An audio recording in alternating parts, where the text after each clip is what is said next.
Janet Kira Lessin is in the studio. It's impossible to list all her talents, but she's a prolific writer, and her practice encompasses those who access the dead, near-death experiencers, and of course, aliens. In her practice, Janet helps ground those in contact with the metacosmic void. I occasionally think how quickly our differences worldwide would vanish if we were facing an alien threat from outside this world. And yet I ask you, is not an alien force already among us? My Alien Life is recorded live from atop the Northern Rocky Mountains and is available on Spotify, iTunes, iHeartRadio, Podbean.com, and everywhere fine podcasts are found. My website is at myalienlifepodcast.com. There you will find my email address and previously recorded shows and more. I am Cameron Brower, and the podcast starts right now. My Alien Life Podcast.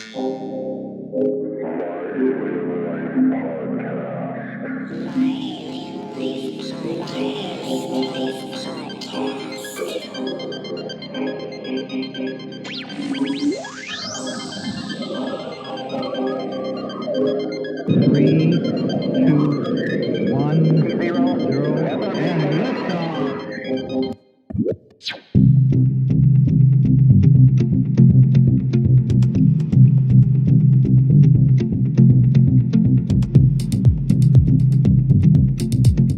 Janet Kira Lessin is with me in the studio tonight. Janet is a radio talk show host, television personality, educator, experiencer, and contactee.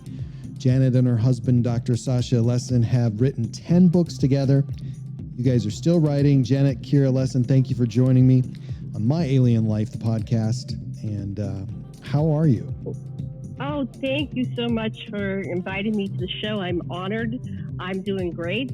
I'm here in Maui, Hawaii, and it's 3 o'clock and it's still full daylight.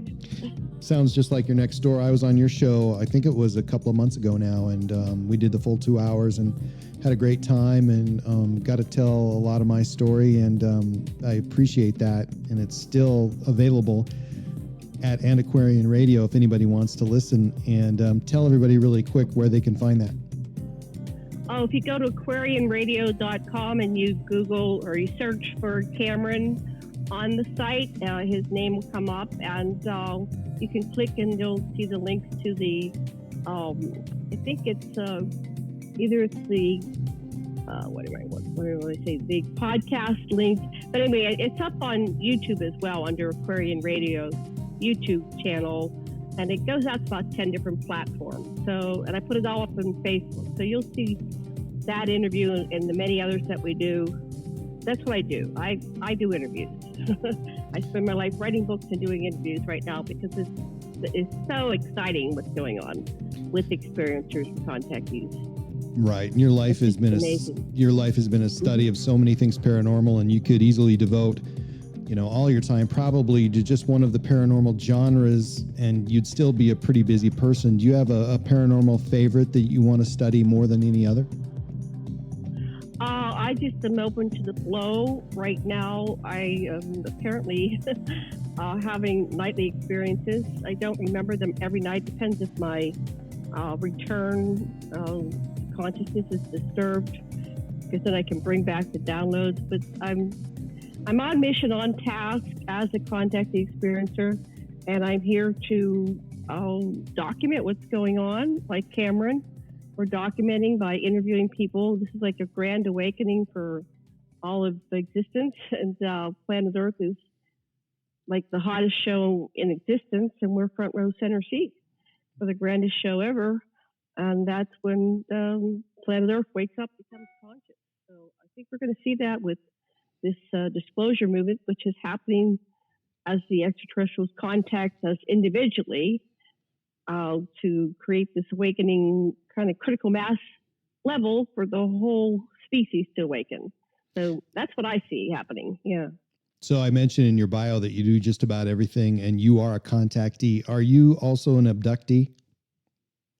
I don't ever identify as an abductee, mainly because I've done all the regressions and reflection and meditation, and I've had some spontaneous recall.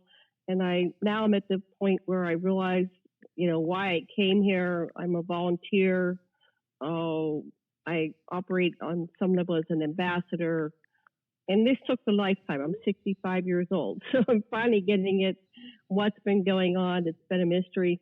But as a young child, we didn't have that abductee stuff when I was really young, because that was pre-Betty and Barney Hill. So it was just, this is what's going on, right? And since I started so young, they were my friends. And it was very clear that I was part of them and they were part of me on some level. So how old were you when that first happened? When did extraterrestrials first show up in your life? Since the crib. Wow. And I recovered some pre-memories, like what I decided before coming in here and my mission. And then because my mother was freaking out, they stepped in and did some intervention and protected me, because my mother was doing pretty hideous things. She thought she had given birth to the demon seed. She was very religious and Christian. Oh yeah. I could see that. She thought I was she was Rosemary and I was Rosemary's baby. So she acted out. Nobody was home with us. I was the youngest of 3 children. My father was a full-time mail carrier. And she was a, typical Leave It to Beaver type mom, stay-at-home mom. And so she would do things where I would be dead and out of body. But that actually, when you come back in, you're more conscious, more psychic, more, so I've had that happen several times. I've recovered a lot of those under hypnosis to examine all the details of what led up to that. And that was part of what freaked her out even more, because I didn't stay dead. I kept coming back in. One time she broke my neck. The ETs fixed the neck, because I'm supposed to be here. I'm on target with what is evolving on the planet. So, and I've never written the entire comprehensive book with all these accounts, because it's very intense and personal, but I'm in the middle of it, and I do intend to get it done in the next month or two, because it's time to reveal my story. But your story. So what was important. What was she noticing from you back when you were a child? I mean, what did she see? Well, I was talking on a very adult level.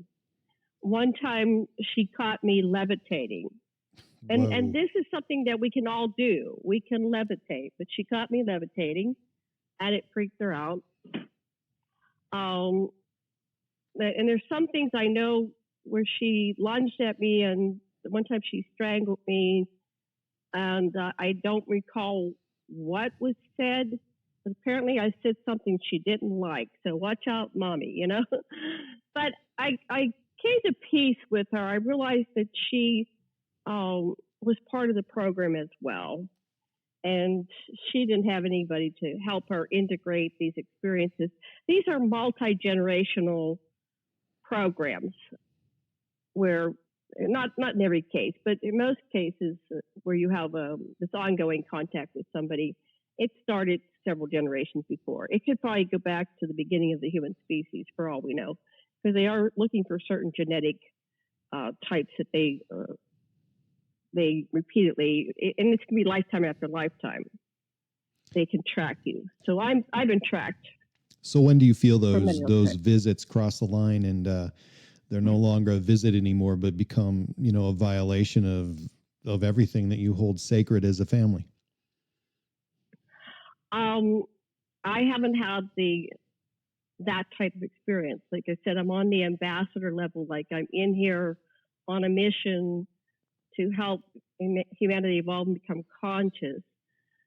Now, part of that agreement is you go in here unconscious, and so you don't remember everything. Because if you know everything's going to happen, every aspect of the movie, it's not going to be enjoyable. So you go unconscious so you can be a part of the mystery and help solve the problems. And being unconscious allows you to further diversify creation with all the other people that are unconscious. So there's a part of that that's required.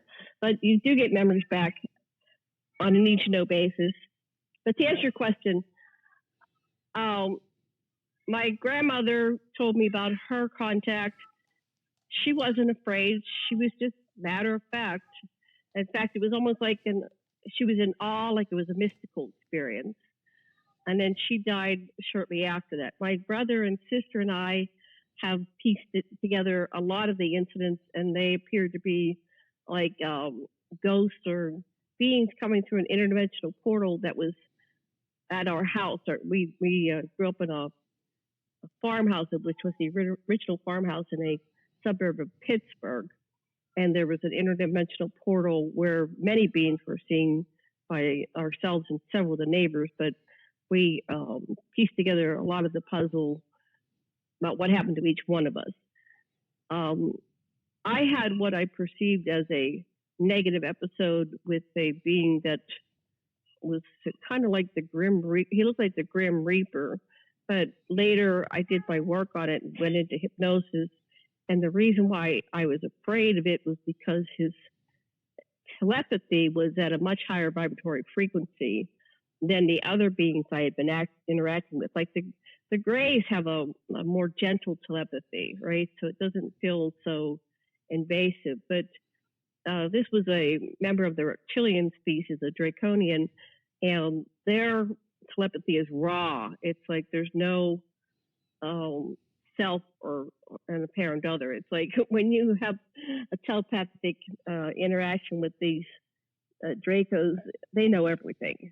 So there's a rawness to it, and that feels a little bit, that feels very intimidating when you don't know what's going on. But I've processed it, and I've learned over the years how to communicate with them. And so it was like a learning curve for me.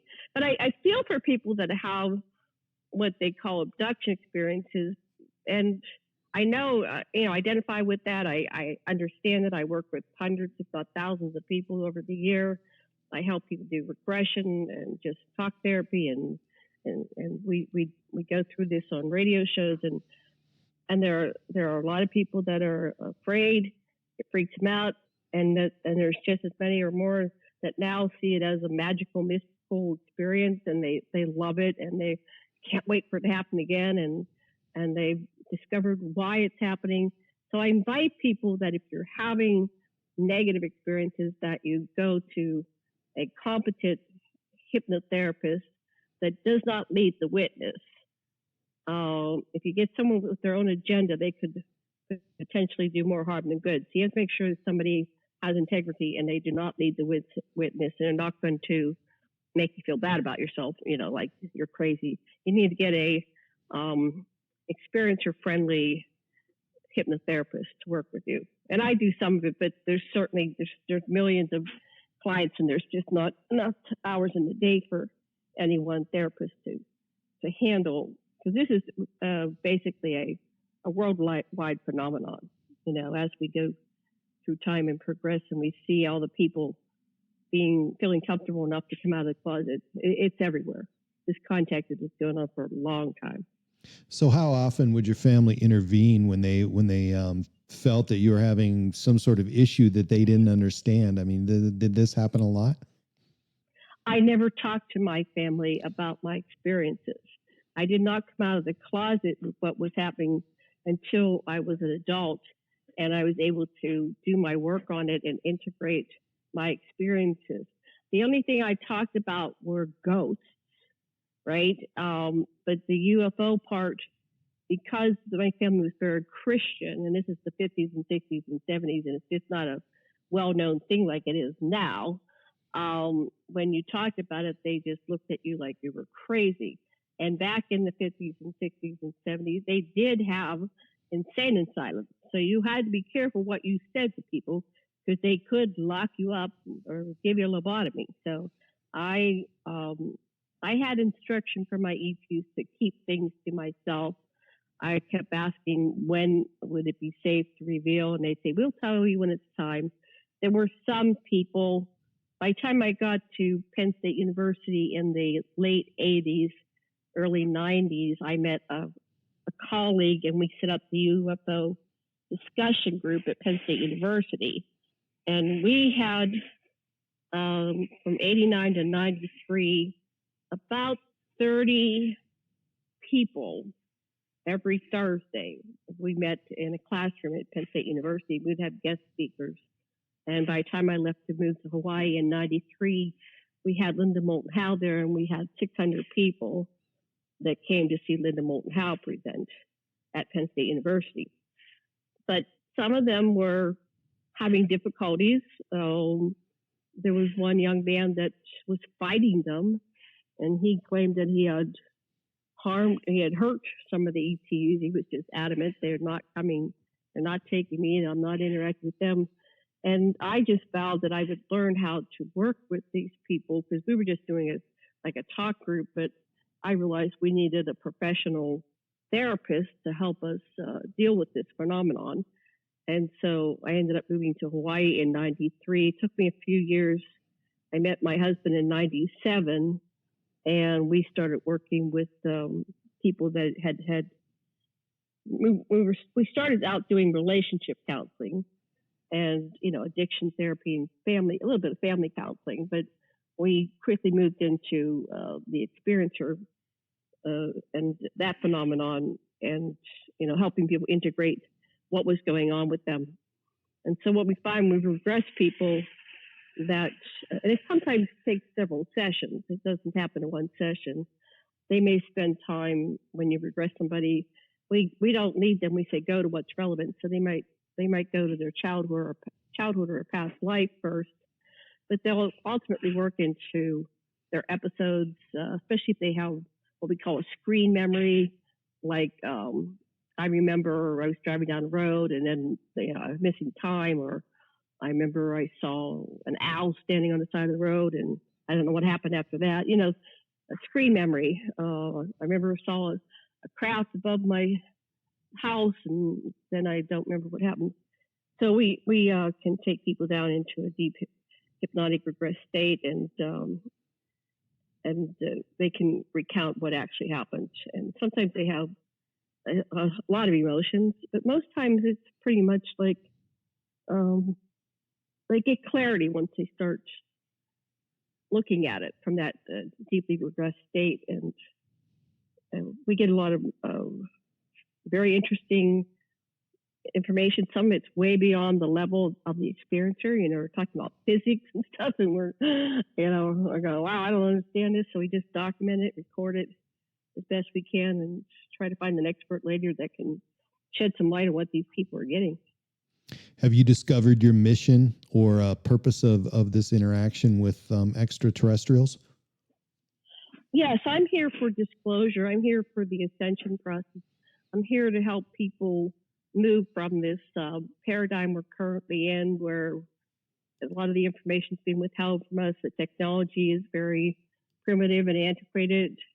In space, we have, warp drive or whatever you want to label it, technologies that can get us across, the galaxy in minutes. And here we're, still firing off rockets. But the secret space program has a lot of these advanced technologies. We have cures for all diseases. Cancer's long in history in the space program or in the extraterrestrial program.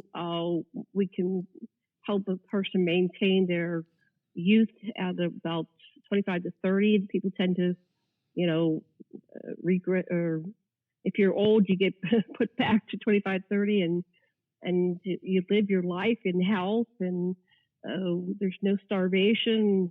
There's clean, green energy systems. The air is clean. The water is clean. There's shelter for everybody. Everybody has a good life. You get whatever education you need to do what you want to do. And when you're tired with that, you can get more education to do something else. People naturally like to contribute, no matter what species it is. They like to contribute to their society. So my latest mission has been learning how other societies do their systems, their governance systems, and trying to figure out how to introduce that to humanity so we can wrap our heads around it and move past this current system, which really isn't working for everybody. It works for a few at the top and, some in the middle, but most people these days with how the society is evolving, is they they're suffering and they're struggling. So we got to move past this struggling thing to a conscious civilized civilization that allows everybody to live with dignity and beauty and peace and grace and an authentic peace, not a peace that's enforced by one power onto another, so they lose their rights and free will. So that's my primary mission, is to help awaken us to this new possibility and to bring it into, and that's why I was introduced to Star Trek when I was 12. And it was it's not quite 100% how it is out there in the cosmos, but that was the closest representation that we had at the time. And so what there are some species that are violent, but it's really few and far between. It's not like Star Wars where everybody's fighting all the time. Experiencers seem to have a variety of different species that we can put a name to, or they can put a name to. What species are you and we're in contact with? I'm primarily in contact with a number of different gray species, mantis species, Draco reptilian species, the Anunnaki, tall whites, and a lot of hybrids, a lot of humanoids. I said mantis. So a lot of the major ones, but there's some species that I don't really have a name for. There's all the humanoids like the Syrians and Pleiadians and, humanoid ones. But some of them I don't really have in my conscious memory what their names are. But I've seen at one meeting there were 100,000 unique species, and I will ask questions like, how many beings are here? And they'll say, there's 100,000. Are there any two alike? No, they're all unique. There's only one representative of each species. And then they said that this isn't all of them. These are only the ones that I won't have a negative reaction to. They're very sensitive when they bring somebody in, so they make sure you're not going to have a heart attack or freak out, or they want you to be comfortable. And so they only introduced me to species that I could handle. Nothing that looks real monstrous or anything. Not going to see alien there, right? A drilling thing with big teeth that's going to eat me. No, it's all stuff that's within the range. And so that was like a meeting that's held, I want to say once a year, but they process time differently than we do. So once in a while, that's a large gathering. And but then I've been to smaller meetings with a variety. Usually there's typically one member of each species at these meetings, and we're discussing some of the issues. What can we do? And then, then I come back into this realm, and I just, I'm just a normal human being. So where does this take place, and how do you get there? How are you a part of it? Well, most often it's we're able to travel. You remember the Moody Blues? Thinking is the best way to travel. You bet. We are able to travel through the cosmos. So I have learned, I guess, through my lifelong experiences, to wherever it is, kind of like remote viewing. Here's what it is, like coordinates. It could be a number, could be whatever, and we agree to meet there, and we're there.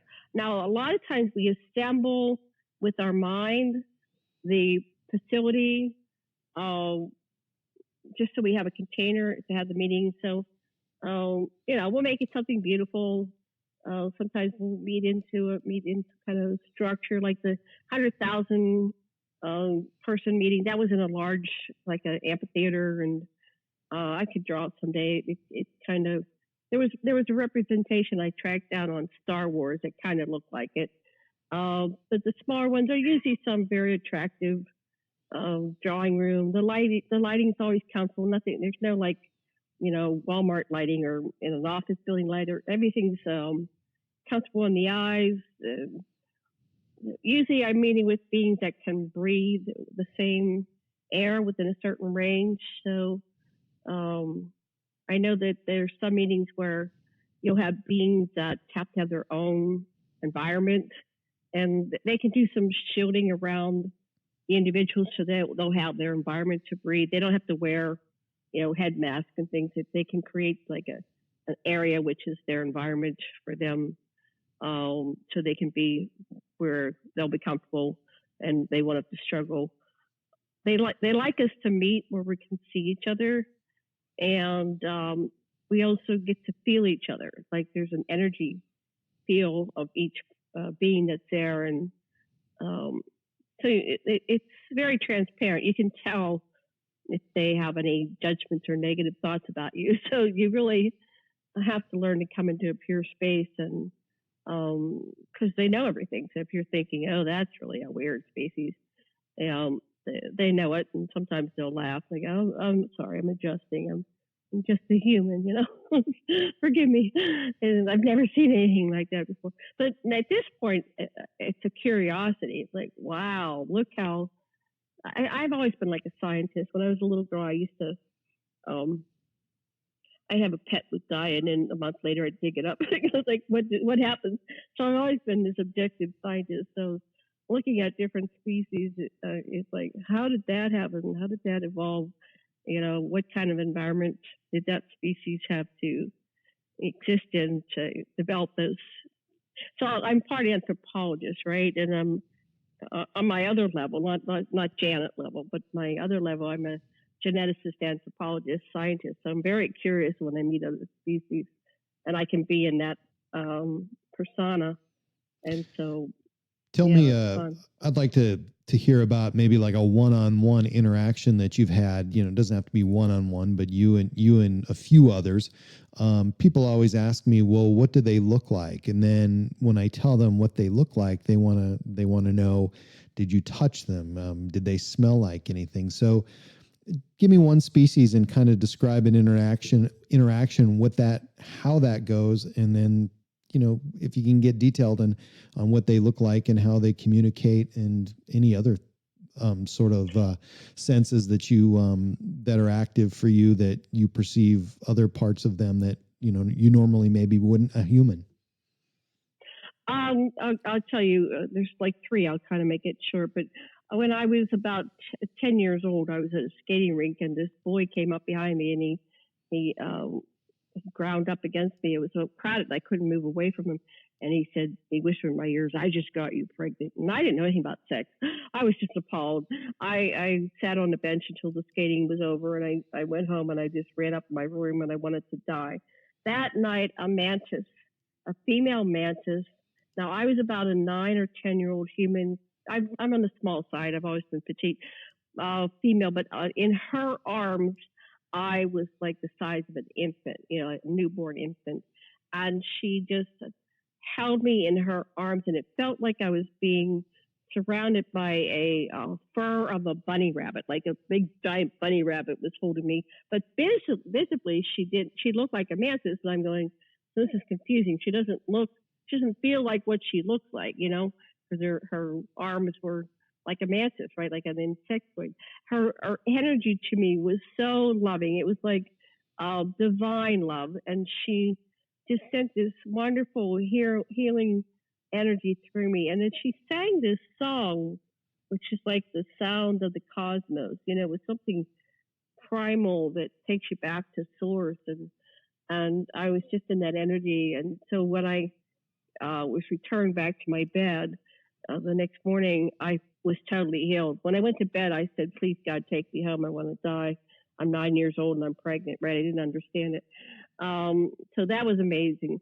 Another episode I had was with this dragon. I saw. I was on a military base, and I was taken to the underground facilities on a military base. It's a very long story, but I'll just cut it short because we don't have a lot of time. And there were about 100 Anunnaki there, several gray species, small, medium, large, and some in between, representatives of other species. But it was like a ritual, like eyes wide shut, but instead of that dark satanic energy, it was all high and spiritual. And everybody was dressed in beautiful, kind of like King Henry VIII's court or something, ancient long flowing gowns, beautiful Victorian gowns and dress. And we went downward into the natural caverns from the artificial, which was the military base part. And there were 1,000 of the Anunnaki and other species. And I was apparently like a key, so I had to stand at a certain place. And when I stood in this beam of light, this wall disintegrated, revealing this very large. What's the name of the dragon in Lord of the Rings? You like got that me. I type couldn't. yeah, the dragon in the Lord of the Rings. Yeah. They had that huge cavern, right? And there's like this dragon there in this huge cavern. But she saw us looking at it, so she projected an avatar to stand in front of me. So the avatar was about my height, and I'm 5'2", and I was looking in her eyes. And so she was like a miniaturized version of herself, which was the full dragon, and we were looking in her eyes. And then when we started to look at each other's eyes, we went into like this Vulcan mind energy meld. It was more than mind. It was like, we just blended into this one. And then we were able to translate every thought, everything that was being asked of all the people gathered there. The two of us, we were like, it was like we were on super high speed and just answering all these questions for everybody, and all this energy was flowing through us. Like we had somehow tapped into the universal supercomputer for everybody gathered there. And then after we broke contact, I collapsed and I was carried back to my dorm and put back in my bed.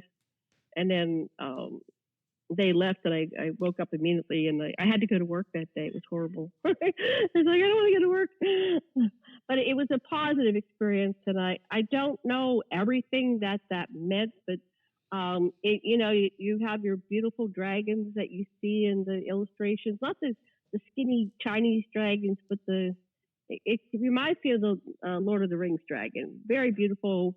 It had goldish tones. It had basically, when it moved, its skin would change color like a chameleon, like a rainbow, and it seemed to have gems in its flesh, but that's not maybe what was going on. It's hard for me to describe. I'm going to get an artist to maybe draw it for me, and I'll see if I can do like a police artist and get it down pat. But when I finally came back from I was a civilian worker for the military, and I had brought these two dragons with me from Pennsylvania when I moved to Oahu, and they were heavy. I paid a lot to ship them, and it made sense. It's like, oh, that's why I brought the dragons, because I'm somehow connected to the dragon on a soul level. And she said that she is our mother, that even though we look nothing like her, we share DNA with her. So that was very profound. And that was like one of the most. And then the other one was his the gray that carried me during that episode. He came to me at the UFO Congress, and he said, "I'm coming to say goodbye." And I said, "Why is that?" He said, "Well, I've been watching over you your entire life, and it was kind of like I graduated, and he's going to go on to another assignment, and he wanted to say that he loves me." And so when he came to say goodbye, and it was in the middle of the night at UFO Congress. My husband's in the room, but he's asleep, but they make it so they don't wake up. And I'm sitting there looking at him, and we're both crying as he says goodbye. And then so he looked pretty much like I have the one rendition of the very large head with the big eyes, and very I don't know, they're beautiful. I think everything's beautiful, very beautiful in their own way. But the skinny body and the hands, they have 3 fingers and an opposing thumb, and the tips are bulbous. I remember I screamed initially when they carried me, because they took me out of bed at night, and then I relaxed because he spoke to me, and he said, "Go ahead, scream all you want. You're in an energy field. No one can hear you." And I said, "Okay." And then I realized, see, there's that point where you forget that you were taken before, right? Right. So I realized, oh, okay, this is the routine. And I went into curiosity mode. And in that episode, they got my boyfriend. He was in a different barracks. The civilians were in a different barracks than the military on the base. And so they brought him down, and we were on the shoreline. And then this craft came out of the ocean, and out emerged, I think it was like 4 more grays, and it was all telepathic. They don't say things, so we understood we were supposed to go in there. So we grabbed each other's hands and we just walked in, and then the craft launched from the beach and it went out down through the deepest part of the ocean there, which was out past the coral reefs, and that's the underwater facility at Johnson Atoll. And then he later we talked. He didn't like his experience. He was on a table and they were examining him, but they did. I was watching from about 10 feet away, and they made him calm down, and there were the small kind of little worker grays. I think they might be droids of some kind, and they run around and get all whatever you need, right? And then there's this size. It's one that's about 5 feet. I think they're probably about the same size as me, you know. And then there's a real tall one. Now I've seen mantis and I've seen ones that look like grays, but this one looked like a mantis gray mix, and he was in charge. He was directing the 5 foot grays in whatever they were doing. They were doing this examination of my friend whose name is Vinny. He's moved on. I haven't seen him in 15, 20 years, but and then I was sitting on a chair, and then I received, like I said, all telepathic instructions to put on a gown. So I put on this gown, I put on these shoes. The shoes were not, they were very beautiful. It was kind of like Dorothy's, red shoes, but these were like greens and purples and blues and very beautiful with gems built into the fabric. But they had a dual purpose. So when I would walk, I would go like 10 feet. Every time I had to do the motions. I put one foot in front of the other, but each time I put a foot forward, I would glide in the direction where I wanted to go. And then the Anunnaki came in behind me, and they were giant. They started at about 7 feet tall, and they kept getting taller until they were about, I don't know, I couldn't quite see at the end. They kept getting taller and taller. So I'd say they were over 18 feet tall, but I can't really tell how tall something is, just let me ask you this really quick. I want to throw this in there. What's the purpose of the examinations? His examination was something wrong with him genetically, that he wasn't able to reproduce without creating defective children. So I pieced that together later. I don't know if they were trying to help him have a child, or they didn't want him to have a child. He was never able to father a child. At least the last part that when I knew him. He was only in his 20s though, so maybe he had something to correct that. I'm not sure, but he had something physically wrong with him, and they were examining him for that. I have been examined and been part of a hybridization program. My hybrid children have DNA that's more than alien. It's a mixture. So whatever characteristics and qualities they want in the hybrid, they're able to use different beings. That's a myth that it's only going to be one mother, one father. That's human procreation. But the hybrid program, they can use DNA from many species to get, and they can make it look like whatever they want it to look like. But you might have a being that can, stay awake 3 days without getting tired, that type of thing. They might put in enhancements, or they might correct genetic flaws that are, prevalent in human beings, right? So they tend to improve the next generation, and they're also making it so that the hybrids can adapt better to the toxins that are in our environments, so they're more resilient. And so that's the program I'm at. So my children were all very human looking. And I was shown, I know some people get little hybrids and they got the, big heads and stuff. Mine were very human looking, but that's because of my blood, my bloodline, which is primarily Anunnaki. But other people are used in the different hybrid programs for their children are, I think part of it, they're concerned about our planet is declining, but I'm not sure if that might not be intentional. There's a couple factions here. There seems to be a war over the earth, and there are some factions that want to see humans wiped off and all the species because they just want the mineral rights. Because there's all these minerals, there's gold and everything, and that is a trade that's prevalent throughout the universe. Is minerals, and our planet is rich with minerals. But there's the other factions that says no, we're not going to let that faction take this Earth, which has been one of the most beautiful projects in existence, and render all but species extinct. And so we have a little. I almost want to call it a political battle, and so I'm working with the faction that's here to keep this planet from going into doomsday and annihilation and species extinction and human extinction to becoming pristine and pollution free again. So, and that seems to be where the tide is turning. People are getting really concerned about the environment, and that's what they need. They need us to say, yes, we want a clean environment, and they will back us, but we have to say yes. Are most Earth interactions with aliens, are they grays? Are most Earth interactions with aliens? Earthlings, are we interacting mostly with grays, or what's that mix? I mean, who's coming down to visit us most?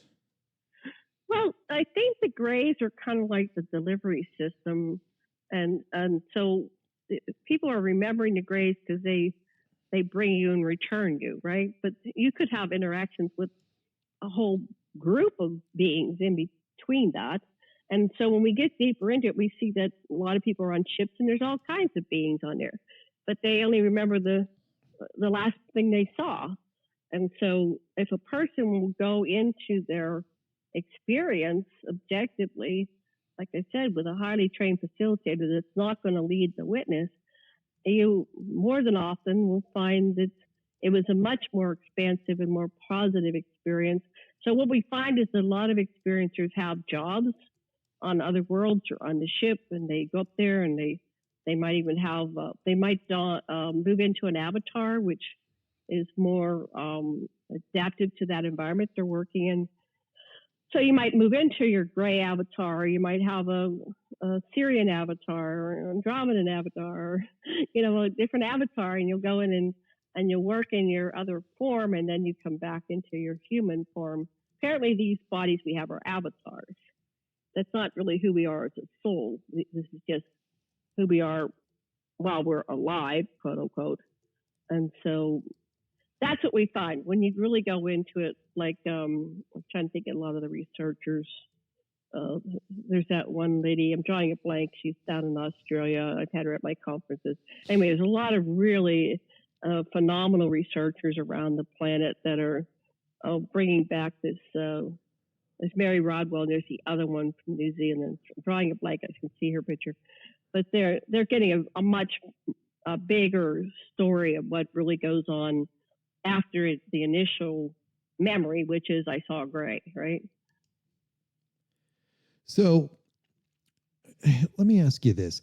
How much of your life is an alien life? I mean, how much time do you devote to what we would perceive as normal human activities, and how much time do you devote for your alien activities?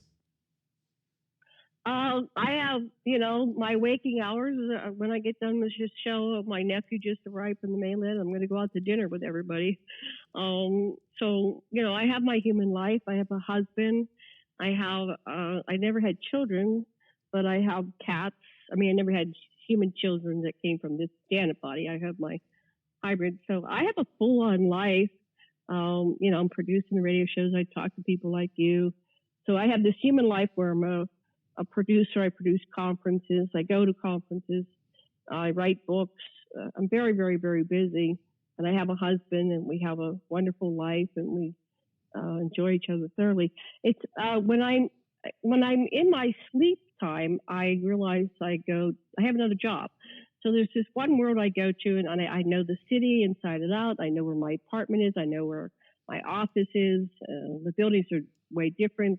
The buildings there are gigantic, and they're integrated with the plant life. So you might have a tree that wraps around a building. So there's like an outside elevator that I access to go to my office, and and it's like the redwood trees of California, right? You go down to this tree, and there's the elevator, and you go in it, and it's more organic, and it's beautiful, absolutely beautiful. And it's way not human, right? It's like, we're not doing this. No, I don't see any cities on this planet like this. So, and I'm excited. So one of my projects that I work on at night is I'm over on Nibiru, and they have a lot of ruins because they lost a lot of their population. They have a lot of abandoned buildings. So I went there one time, and I showed them. I said, well, why don't we take some homeless people? We've got, we're going on 8 billion people on the Earth for one place, or I'm sure there's other planets, and let's get some carpenters and electricians or whatever you need to redo these buildings, because they're very tall, right? Their beings were between 10 and 20 feet tall. So we're making sub levels into the structures, making it's like taking a Walmart, right, or a Costco, and now you're going to make that into apartments and housing in there. So we're subdividing it up, and we're adding, windows and light and air and all kinds of stuff. And so the one little village we have can house 100,000 humans easily. So I went there. It was like once a week I was going there, and I'd come back and I'd report to my husband. I go, wow, now we've got this going on, that going on. So that was exciting. So that's one of my projects. Apparently that's operating on its own now. It's got, a couple 100,000, maybe 300,000 or 400,000 people there now. And they built a city out of an abandoned city. And so then I come back here and I go, well, why don't we do that with a lot of our buildings here? We have empty shopping malls. We can make those into housing and get all these people off the street. So I've been introducing these concepts. I don't have the ears of any politicians right now, but I'm doing what I can to kind of utilize what we have, and you can put a lot of people to work restoring these places, making them livable, and then, of course, working in the facilities once they're up and running. People like to cook and entertain and have interesting lives. So anyway, that's one of my projects. You talked about the breeding program a little bit. What's the goal of the breeding program, and what do aliens want through selective breeding and genetic modifications? One of the things they're looking for is the metagene. And the metagene is a ability for a species to hold heaven on earth. So some species can go all the way to source and the first memory of, the I am, separation from self and apparent other into the dichotomy. And they can, it's like the Q, right? So they have the memory of the entire continuum. So what they did in their grand experiment was a lot of species have been contributing to a lot of species in their development genetically. And so the Earth was a grand experiment. And somehow we created the ability for some Earthlings to have these superpowers, and they can hold the continuum and be in the darkest, densest level of physicality. The Earth plane, the human plane, is dark and dense, right? We have thick skin. We have a skin encapsulated self-sense. We don't feel the other species, the other being, the other selves, the other persons, people, like the Greys do. They're telepathic, so they feel everything that the other person feels, right? The other Grey feels. They don't have a lot of separation. They're more like a hive species. So we're very thick-skinned, and we think we're all separate, right? We're all individuals. So that's the grand experiment. So they're trying to help us evolve in the densest level of physicality, which diversifies creation to a higher level in this dense level, right? This is another level of existence, a dense level. But they want us to get conscious at the same time. So those who are waking up, becoming conscious while they're in this dense level of existence, apparently have the metagene. And they're going, wow, this is amazing. Because we have psychic abilities and telepathic abilities, and telekinesis and all kinds of things, can levitate. And we're like the Q. But the human beings that are on this earth have been dummied down. So the Anunnaki, when they came in here 450,000 years ago, and they developed Homo sapiens sapiens, they were in advance of the Anunnaki, and they were going to get wiped. The Anunnaki were going to get wiped out, so they dummied us down intentionally. It's kind of like Planet of the Apes, like, oh, holy shit, the apes are going to take over, right? So they created us. One of my favorites. Yeah, one of my favorites. And so they had to correct it. So they put things in place like religions and politics, separation, everything separation. So every generation they introduce a new religion. Well, let's introduce, this religion, and now the Mormon religion, and now the New Age religion, and separate, and now we'll have all these countries, and it's me against you, and all this stuff keeps us so distracted that we're not developing our natural abilities. But if we ever got unified in consciousness and we just sat around and did our work and did our meditation and we cleared our energies, we would take over, and they, so that would freak them out. But they're getting relaxed with that a little bit. We just have to stop being so violent, and we can. This violence has been taught to us. We were used as pawns in their wars. We're not naturally warlike, right? We were used as pawns in their war, and some of us have been genetically modified to be more warlike because some of the species are encountering some dark species. There apparently is like a wolfen type species that has no conscience. And so when you encounter them, they just kill you. It's like Alien. Remember the Alien? Yeah, absolutely. It's like, what is this species? So there apparently are some species that have no consciousness, right? So they took some of the humanoids and they genetically modified us so we would do the warriors. Because we have a sense of not self, we can kill the other person. Most species can't slap the other person because they're so connected. It's like, smacking yourself, right? But we have a sense of self and not self. So we can punch, we can hit, we can slap, we can mutilate, we can rape, we can kill. And so they noticed that. And so my one friend, he told me a story before he passed. He said, I was up on ship and they said, please demonstrate to us how you can punch somebody. And he said, okay.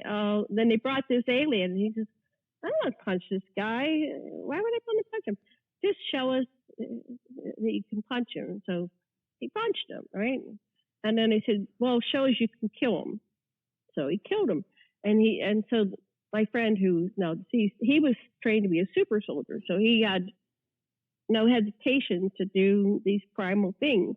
He was genetically modified. But that's what's necessary when you have, let's just call it Alien, because we all know the movie Alien. A bunch of aliens coming, they're just going to kill everything. So you have to have somebody that can go primal and just kill back. So, we survive and live another day. But that was apparently enhanced and genetically modified. So at the basic soul level, most people just want to live a life and they want to have peace and they want to, have a spouse and children and a life and happiness and all those things that normal people want. So this warlike stuff, if we were left to our own means and not interfered with and, turned off all the TVs for a while. So let's just say the world stops having TV tomorrow and I'm over here in Maui. Well, you know what Maui people do? We go to the beach. We go to the drumming circle. Yep. We smoke pot. We have sex, make love. I mean, that's what Maui would do. Right. And I think that's what a lot of cultures would do. Well, and that's what we did when 9/11 happened. We didn't have planes for, 7-8 days? Yep. We went to Little Beach and everybody smoked pot. I don't smoke pot, but I watch people. They dance naked. You've written some books. You and your husband have written books about the Anunnaki, and you have Anunnaki roots. What did you want us to know about the Anunnaki? Well, they were the latest in a series of people that have been, manipulating humanity genetically for their own needs. They and it's okay. We forgive them. We love them. They had a planet that was. They had a series of nuclear wars, and their planet was dying, and they had a big hole in the ozone. Sound familiar? And so they came to the Earth to get gold because gold was able to be manufactured into a thin sheet to shield the atmosphere so the radiation couldn't get in, the atmosphere wouldn't escape. And they came here, and it was really hard mining. So they saw the Homo erectus, and they decided to do a hybridization process. They created Homo sapiens, and then Homo sapiens sapiens. Because the first part, they weren't smart enough to stay domesticated, right? Like creating a domesticated beast. That they kept roaming off into the the woods, or whatever. So they created a species that they could maintain, like cattle, like sheep, and then smart enough that we could work, like doing numbers and doctors and work at that level, but not so smart that we'd figure out what's going on and not show up to work, right? So they put money in place as a control mechanism, and so anyway, they're behind it. If you go to the top of the all-seeing eye, the pyramids were all created by the Anunnaki, and they created the monetary system to control us and planets. And what do you call it? Countries and politics and all this stuff. These are control systems. They're psychological manipulation of humanity. So we, follow orders and do as they bid. And so some of them are a little bit warped. So they get into this. Apparently, the war and constant turmoil creates more money. So some of them are really money oriented and power and control and greed. So that's what's going on. It's all they follow the Anunnaki, and if we get smart and can just say stop, we're not playing this game. So that's what we're doing right now. Hopefully, that's what's happening in what's left of my lifetime. Because if we do it, then we'll have physical immortality. Because they have that figured out already. But right now, part of the game is you only get to live between 50 and 100 years, and you're dead. So that keeps us short-lived, so we're not figuring out what's going on. So hopefully what's going to happen now is and we have some indicators that there are people negotiating with them. So I know I'm negotiating, but I've had other experiencers say, yeah, we're negotiating with them.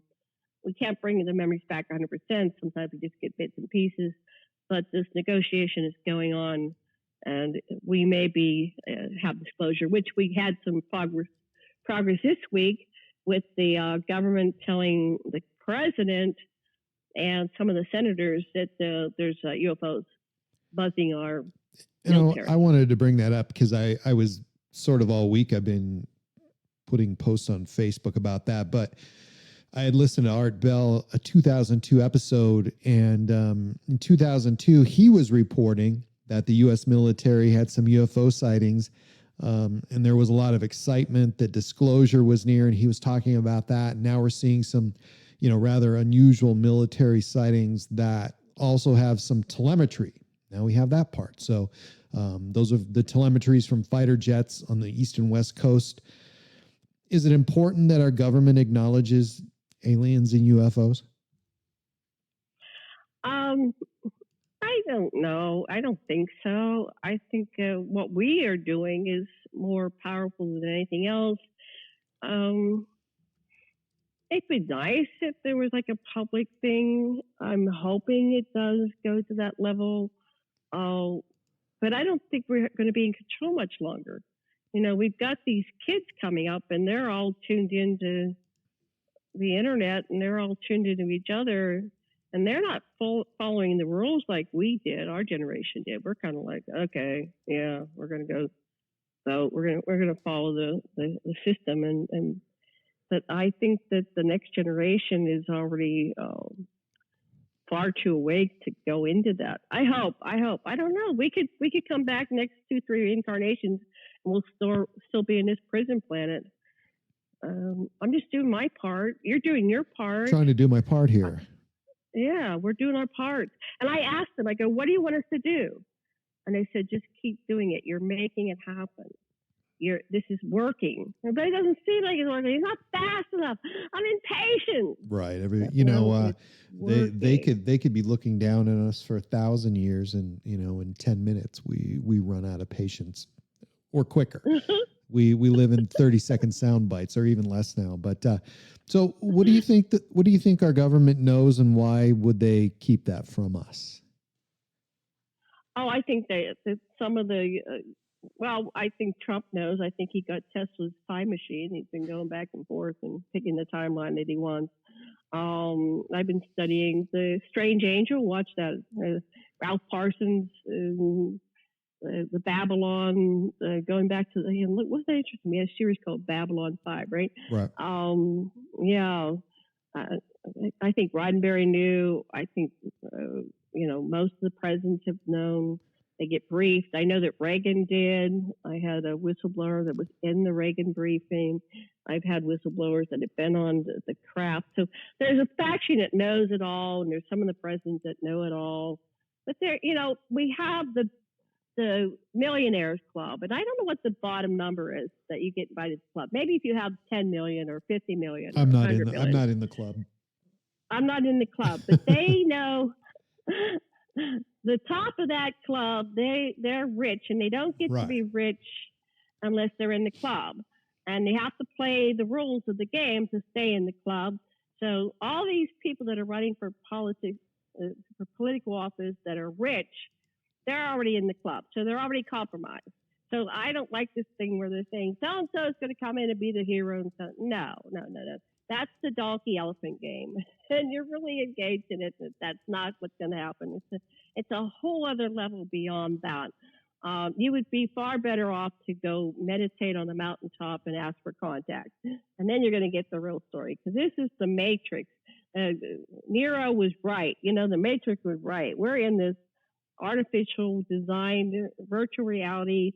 And, it's a game. So if you break the game and enough of us break the game, then we might have a chance of having real disclosure. But when you're falling into the game, and I love all these people that do conferences, but I'm looking at who are the infiltrators and what is the narrative and what is the yarn they're trying to spin, which keeps us in this game. And how do we get out of the game? I don't have the answer for everything. I wish I did, but like I said, I came in partially unconscious to play the game. Otherwise, it would be just boring to know the end of every book you're going to read, and before you open the book, right? So, do you think there's money being made is there money being made in disinformation, and is there money being made by withholding information? That's kind of what I'm wondering. I guess it equates down to money, but I don't think anything is out there unless it serves somebody. So even us being allowed to say this is serving the powers that be. Now, like I said, there's several factions. So it could be the good side of the force or the dark side of the force. But it's being permitted, because if they didn't want us to broadcast the show, they would have stopped us recording it right now. I've had shows stopped dead on, and you can't even get back on. It's like they didn't want us to talk. So just keep that in mind. You think you're the white hat and you're the good person, and it's serving somebody. That's why it's out there. So it's so complex. Cameron, it's so complex. What's really weird? The name of the Babylon whore, Parsons' name, was Cameron. And I was talking to Peter Moon. Yeah. I was talking to Peter Moon. He's telling me how all that goes back to Aleister Crowley, and it went into Bernard von Braun and Robert Hine and Roddenberry and what's his name? L. Ron Hubbard, blah, blah, blah. And I was blown away yesterday. And he goes, and look for the synchronicities. And I go, what's the name of my coach? Oh my God, your name is Cameron. That's you can right. listen to my show when I get it up, Cameron. So there's this whole thing is being orchestrated, Cameron, and your name is Cameron. There's a lot of coincidences out there, and I don't understand them. I probably will never understand them, but when I get to speak with people like you, things are a little clearer and things are a little more apparent than they were before. And you also throw things at me like synchronicities, and I recognize there's even more things that I don't know about. So it just makes it more confusing, don't you think? It's so confusing. I get clarity. I wake up and it's like, aha, I know the answer. And then the more I learn, it's like, oh, so I go inward and process, and I'm so grateful every day I wake up and it's like, okay, I get to do, it's the most exciting game in the universe, and we are in it. And I think that might be the whole purpose of it. I mean, think of it. It's so exciting to have this It's game very where exciting. there's people that know and don't know, and So what we're do in you the mystery. what do you have coming up this summer? Any are you going to be appearing anywhere? I know we get to listen to your radio show, but speaking in front of people at all? I took off 2019. I put on a conference the end of 2018, which really wore me out. I mean, I was exhausted and I was sick.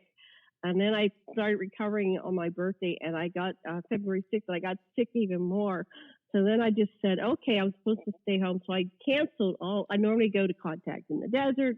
I said, well, you didn't invite me, but I can't come anyway because I'm too sick to travel. So now I'm feeling better, but I think it's too late. Unless somebody has a lot of money, I have to buy my tickets in advance to get a good deal, right? Because I'm coming from Hawaii. You're kind of off the travel grid. I am, but if anybody wants me, I always go with my husband. So we need 2 round trip tickets and a hotel, and we don't have a lot of income ourselves. We're both retired, which is why I get to do this. I don't have to go work a job. But the downside is if I'm traveling, most often some people sponsor us. They cover things.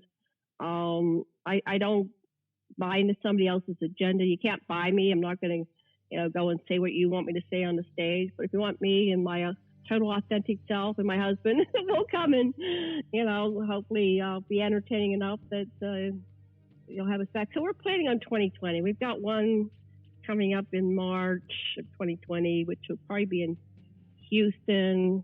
So I'll start putting out some feelers. But, I just contracted and did some self-healing, and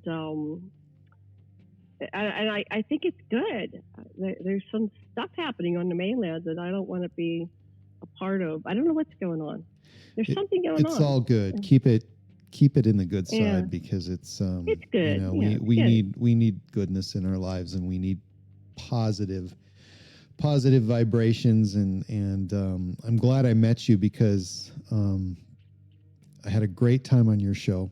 And I was really looking forward to getting together with you, because it's just you have such a huge, you're so multifaceted, you're multidisciplined, and so I just want to thank you and for being my guest. So please tell one more time our listeners where they can find you on the internet. I will post that with the podcast notes, but let them know and where they can find you, and because I'm sure that I'm on aquarianradio.com. AQUARIAN. Aquarianradio.com. Did I spell it right? AQUARIAN. Aquarian. And I'm working on JanetKiraLessin.com. I lost it. I had a hacker. I've lost all my sites. Oh my God. You have a bunch of websites on your Aquarian website at the bottom. And at the bottom of your bio. Not all of them are working. Okay, that's fair. But I checked back because I got hacked, and I'm having to go in the Wayback Machine and restore it. There's a site called Wayback Machine, and you can have snapshots of your articles and stuff. No, I can't get everything, but that's okay. Every day I produce fresh things, and like Cameron, I had your interview. So the other main site is enkispeaks.com, and my husband's the primary person posting on that site. But we have a 5th Anunnaki book coming out in about a month to 2 months. I have to do all the formatting. That just takes a long time. And so we're going to be talking about what are the perks. There was a downside, but now what are the perks of the Anunnaki? What are they giving to us now? How often do you do your show? Right now I'm on Sundays on Revolution Radio called The Sacred Matrix from 8 to 10. Tuesdays, Stargate to Cosmos from 8 to 10. And then Thursdays, I'm starting Alien Contact Organization. I broadcast, I just call it Aquarian Radio, but I'm going to do some sub-shows with different co-hosts, because I like to train co-hosts. I've had so many people go off and they do their own shows, you know. Right. So they come on with they me. They get good at it, and then they think they can do that too, and a lot of them do. They do a great job. I love sending the little birdies out of the nest. Go, fly, change the world. Upward mobility. Another one comes in. Yeah. So, and then I'm working on what are we calling it? UFO Secret Space. I love interviewing experiencers and the Secret Space program people. So anybody that wants to come on my show or come on Cameron's show, but my show, write to me at aquarianradio@gmail.com and say, I'd love to come on and do an interview. We can do 1 hour. We can do a half hour if you're shy. I don't care. I'm just, one of the things, I went to a group back in the 80s, early 90s, and there was a psychic group, and they said, what is your purpose? And they said, it was a table tipping thing, amazing thing. The table would tip and answer yes or no. And basically what came out is Janet is the historian. She's here to record these times for the future. So that's my job, and I'm documenting it. And all you people that are waking up, come on board. Let's at least do one show, document who you are. And even if you're afraid to use your real name, that's okay. You can call yourself, whatever, as long as it isn't obscene. But you call yourself a name, and we'll document this movement, because this is it. People are going to look back in time and go, this is when it started with Cameron. And you and Janet, you started it. You were there long before I was, and it's interesting to hear your perspective that goes back so far. Janet, Kira Lessin has been my guest, and thank you so much. It's been a pleasure, and we need to speak again soon. Thank you very much. We shall. Blessings and aloha. Aloha. My Alien Life Podcast.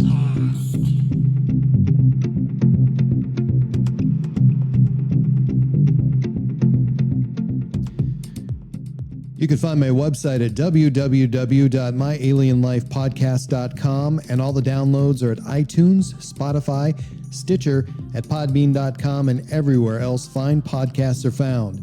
And please follow me and like me on Facebook and Twitter. My Alien Life is heard in 59 countries all over the world and all over the United States and Canada. Whenever you listen to the show, please subscribe and leave a comment. My Alien Life is written and produced for broadcast at Studio 254 in the Northern Rocky Mountains. The music you are hearing is produced and created by Elion. You can find Elion's work online at Heart Dance Records.